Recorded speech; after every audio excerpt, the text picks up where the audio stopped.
Thank you, friends, for shalom and greetings to you all. Now, this week saw the 81st anniversary of the day that will live in infamy. Well, you know what? Infamy doesn't last as long as it used to. There was little mention, and I hate to say it, but each year it seems there's a little bit less. We must honor and study history, not forget it. There seems to be more now than before of the danger of memory fading in time, not just for the individual or nation. Our lives are experienced stories woven together, impacting on each other. The memory of those experiences send you off in new and different directions all of the time. Never forget the past. It's what helps you move forward. Our thoughts change. Our feelings change. Our wants, needs, and goals change. But what actually never changes, my friend, is we only have so much time. Well, this world is cruel with its twists and turns, where the fire still in me and the passion burns. It doesn't matter to which God you pray. Precious time is slipping away. We need to make the most of our time. And we're coming up on holiday season. Thanksgiving's always acted as the ding-ding of the bell at the boxing ring to get people rushing into Christmas time. It's that wake-up that says, I can't believe the year's almost over. And I say Christmas season since that is what we're inundated with. But it's Christmas, Hanukkah, New Year's. It's a cascading cornucopia of cultural celebration. No other time of the year has the same pull on people bonding together, getting together, coming together. This is a season of light, miracles, and Noah's birthday, of course. And because we're only a week before the first of the twin festivals of light, a celebration of miracles, when I think of miracles, perhaps the one we all wish for is the one recorded in Isaiah 2:4. They shall beat their swords into plowshares, their spears into pruning hooks. Peace on earth, goodwill to man. There's a Hanukkah story connected with that. Another legend of the menorah we light during this holiday. When the Maccabees defeated the Greeks, they entered the temple. I found 8 iron spears left over from the enemy. Because the menorah was gone, they took up these spears. They used them to build a makeshift lamp of celebration. They stuck candles in these spears. They kindled them. So the Maccabees used leftover weapons, most likely weapons that killed others, to build a sacred lamp. Well, as Isaiah says, even weapons can be beaten into tools to sow and plant. By turning their spears into vessels for light, the people signal their readiness to put aside war, begin to rebuild. That, my friends, is a miracle. Now, Hanukkah is not just a festival of light or miracles. It's a festival of freedom. And it's important to remember that while at times we may need to fight for freedom, at other times we're more likely to win true freedom by becoming peacemakers. Now, interestingly, Hanukkah is not mentioned in the Tanakh, the Bible. The events of the Maccabean revolt against the Syrian Greeks, although chronicled by a near contemporary writer, the books of the Maccabees, was never included among the Kitvei HaKodesh, the holy writings. This omission is very strange, given that every other festival, including Purim, the events of which occurred only a few centuries earlier, are referred to in the context of a book of the Tanakh. In that case, it's the book of Esther. What's also astonishing is that of all the early books that describe the origins of the festival, absolutely none of them refer to the miracle of the jar with sufficient pure oil to last for just one day, but which miraculously burned for 8. That story we teach everyone is only mentioned in the much later record of the Talmud. So unlike previous festivals recorded in the Torah, or Purim as recorded in the book of Esther, Hanukkah was not imposed at one time by any divine authority or higher synod. It had a long and difficult gestation period before it was accepted, till it finally took the form we know and love. And that explanation of it, namely the miracle of the oil, actually won out over several other explanations that were in vogue. We could talk about some of the other explanations, such as the one I already mentioned, next week and the week after. Now, there are famous foods and games and, of course, music and songs associated with the holiday. And here's part of a Hanukkah song I came across, which I did not know before.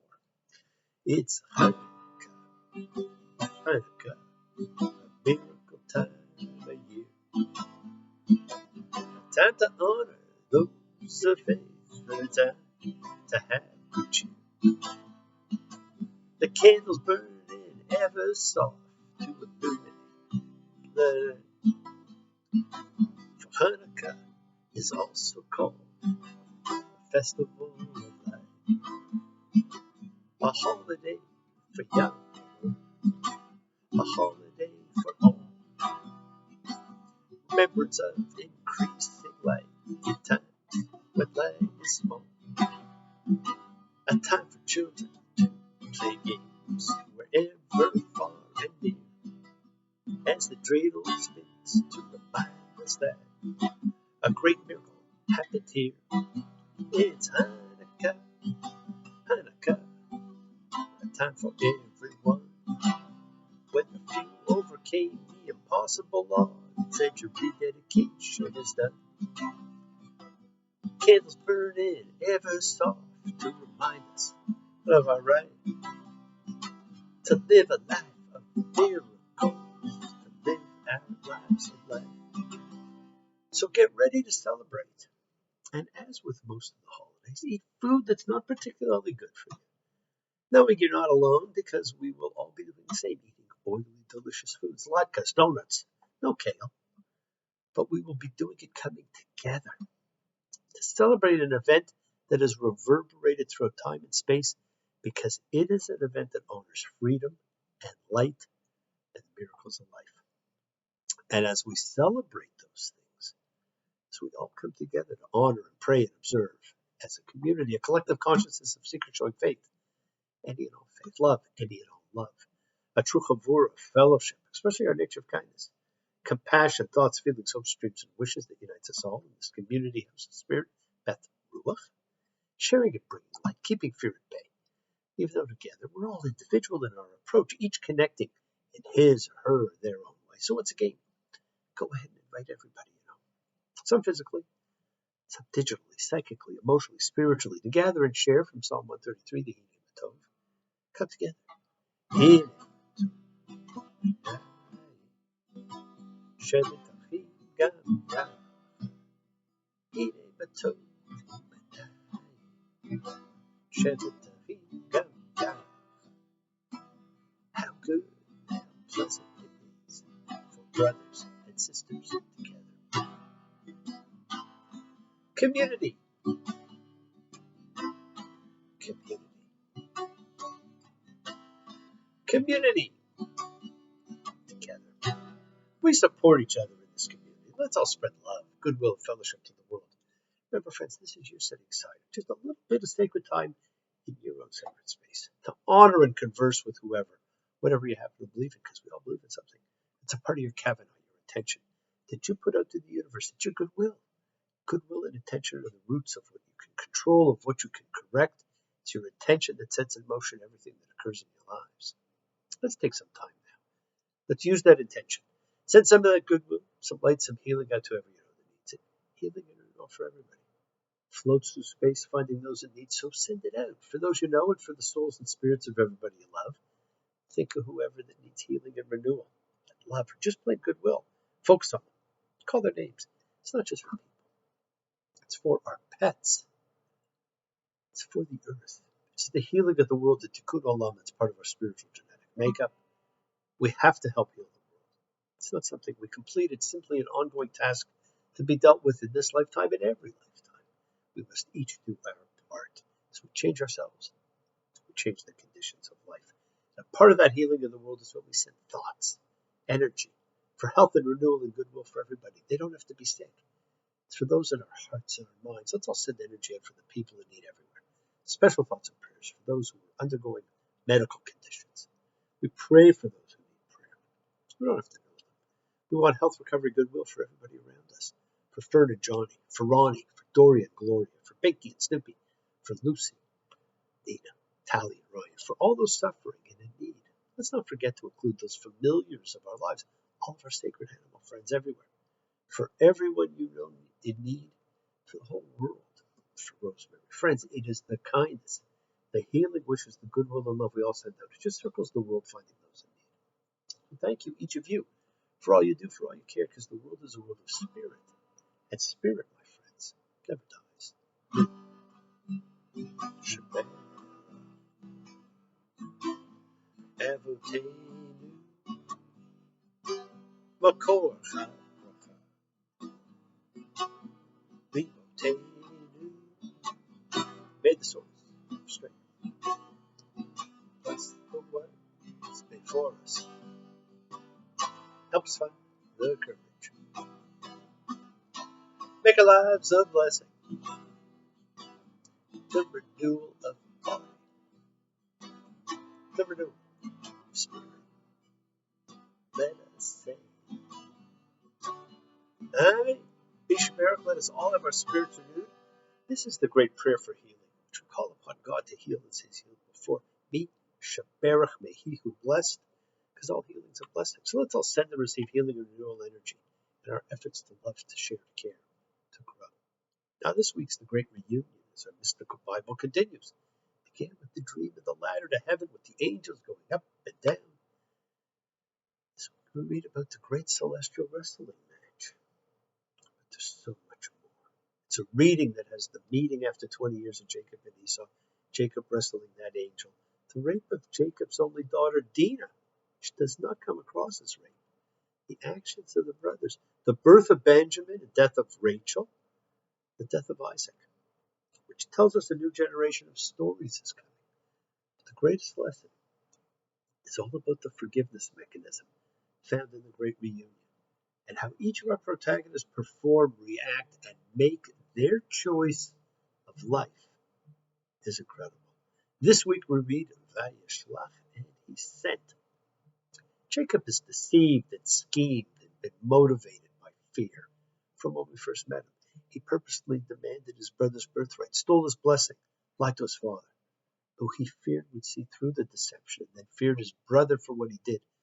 No wonder he fled. But has he changed?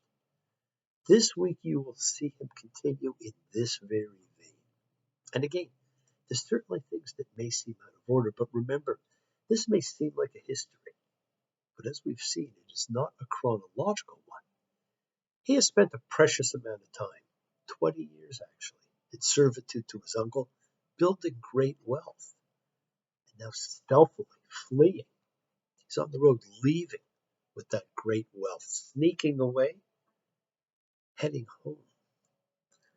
With the sunlight shining in your eyes, as I face the desert skies, and my thoughts return to home. Yes, my thoughts return to home. I'm just a child of nature. I don't need much. Set me free. I'm just a child of nature. One of nature's children. Now, his father was the true child of nature, but he was a child of his nature, a creature of habit, but the nature and habits we've seen just aren't the best. But people are not just what you see, unless you take the time to know someone and let them know you. It's a glimpse and a guess. Genesis 32:4. Jacob sent messengers ahead of him to Esau, his brother, to the land of Seir, the territory of Edom. And the messengers came back to Jacob, saying, we came to your brother, to Esau, and also he's coming to you, 400 men with him. Well, how do you think that news that his brother was coming to him went over? Genesis 32:8. Jacob was very afraid, and he had anguish. And he divided the people who were with him, and the sheep, and the oxen, and the camels, into two camps. And he said, if Esau will come to one camp and strike it, then the camp that is left will survive. Save me from my brother's hand, from Esau's hand, because I fear him. So he sends an offering ahead to try and appease his brother. He split his goods, just in case. And he splits them very deliberately, just like everything else he has done. He is deliberate, as we saw with the birthright and his father's deception, just in case. And notice he splits things in the order in which he's prepared to sacrifice what he's accumulated. That will include his children and wives.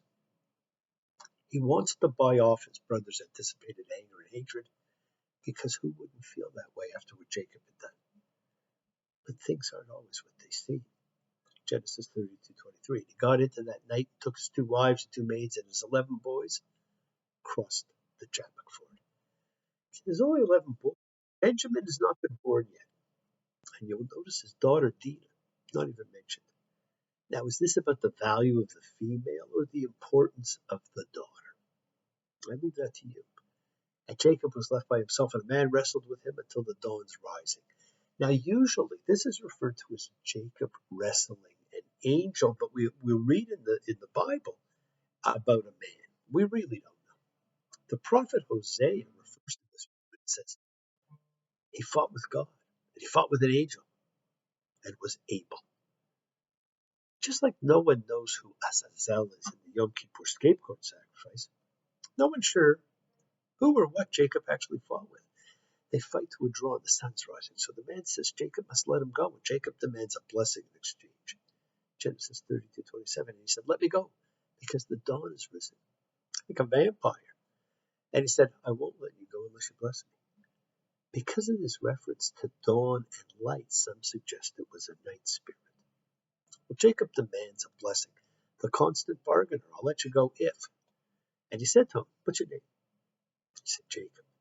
And he said, your name won't be Jacob anymore, but Israel, because you've struggled with God and with people and were able. See, names have meaning. All names have meaning. And Israel means struggled with God.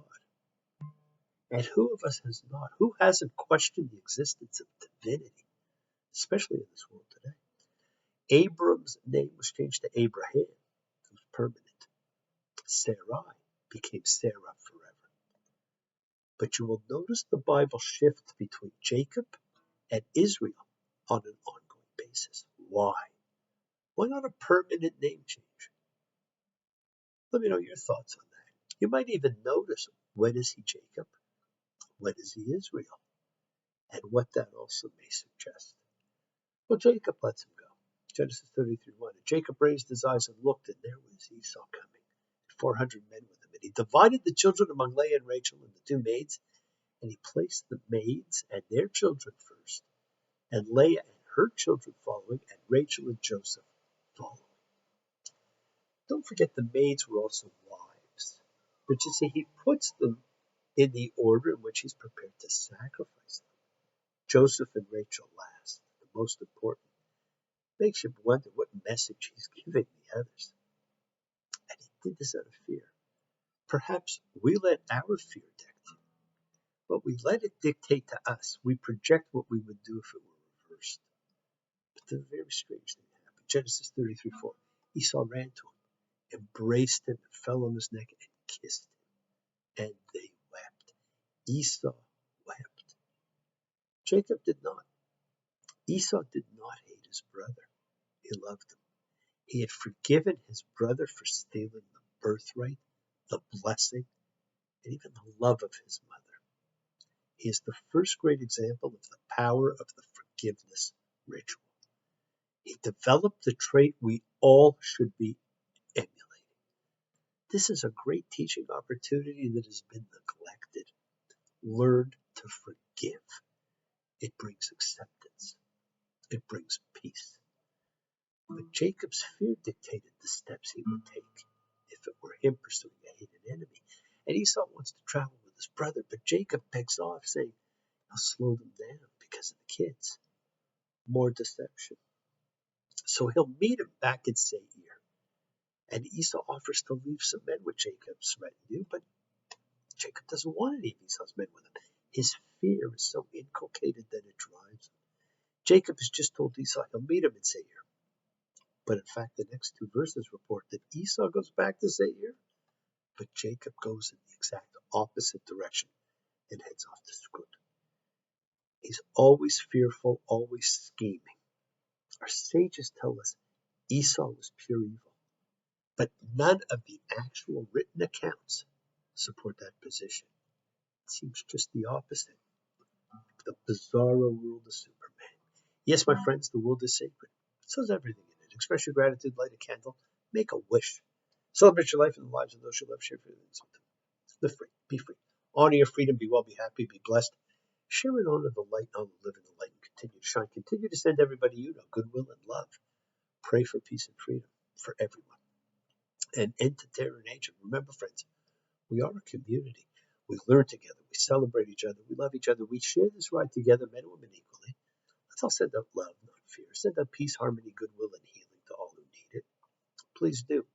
Learn to forgive and learn to love. Open your hearts. Honor the relationships of your life. Tell those you love that you love them. Take advantage of the time you have. Enjoy the journey, because the twists and turns and the patterns that weave through the fabric of our lives, we put them there in our own efforts to grow, so that we can learn, so that we can be, so we can love.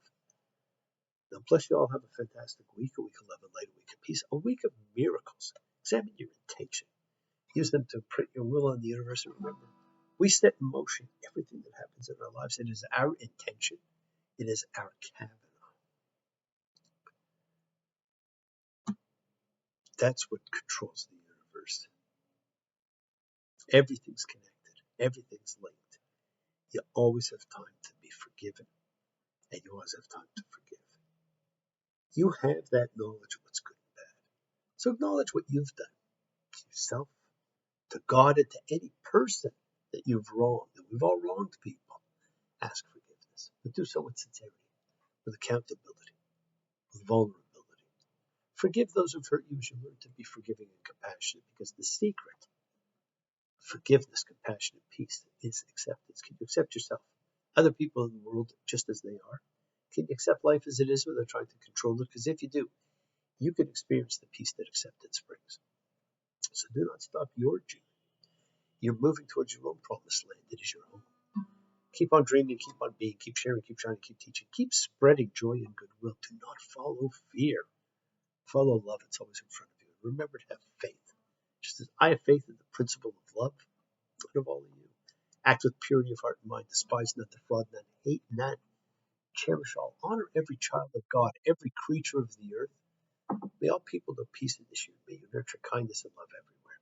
Work to be present in the body. Expand the heart. Quiet the mind. Because the deepest source of real power lies in consciousness and your ability to be mindful, to be aware, to be present in all circumstances. Make the most of your time in this life. Continue to touch and transform the lives around you, because you're never alone. You're forever blessed and have the ability to bring blessings to everyone you meet. Health, love, and renewal to everybody you come across. We're all energy. Energy cannot be destroyed. It can only be transformed. Your words are your power to transform, to love, to bless. So be generous. Bless others. Bless yourself. Love with the heart, because we're all part of a greater whole. Embrace love, not fear. Forgiveness, not anger. Be there for someone, because someone will always be there for you, whether you know it or not. Continue to explore faith and belief and what they mean to you, and just you. And never accept shame as a natural state, because whatever you feel, others have felt. Whatever you've experienced, others have too. We share together. We learn together. We help each other, because each of us are simply trying to find love and acceptance and support. We all have or could have that special someone in our lives. So find them. Tell them what they mean. Keep forgiving those you need to forgive, and keep asking forgiveness from those you need to ask forgiveness. Follow the example of Esau. Look at the actions of these people. Think about your own. Do not continue to live in fear or practice deceit. Focus on telling the truth. Tell the truth. Tell me, who's been fooling you? Tell the truth.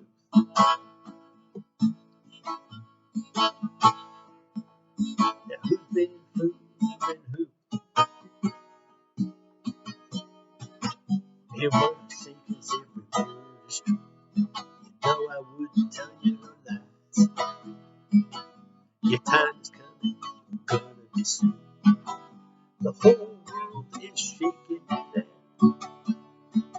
Can't you feel the dawn is breaking now? Can't you see it? Tell the truth. Tell the truth. No lies, no deceit. Well, thank you for joining me, my friends. Have a great week. Please keep exercising forgiveness. Be thankful, be gracious, be kind, be loving. Believe in yourself and in love. Continue to spread a little goodwill to the world. And never forget you are the miracle in someone else's life. Shabbat shalom and blessings.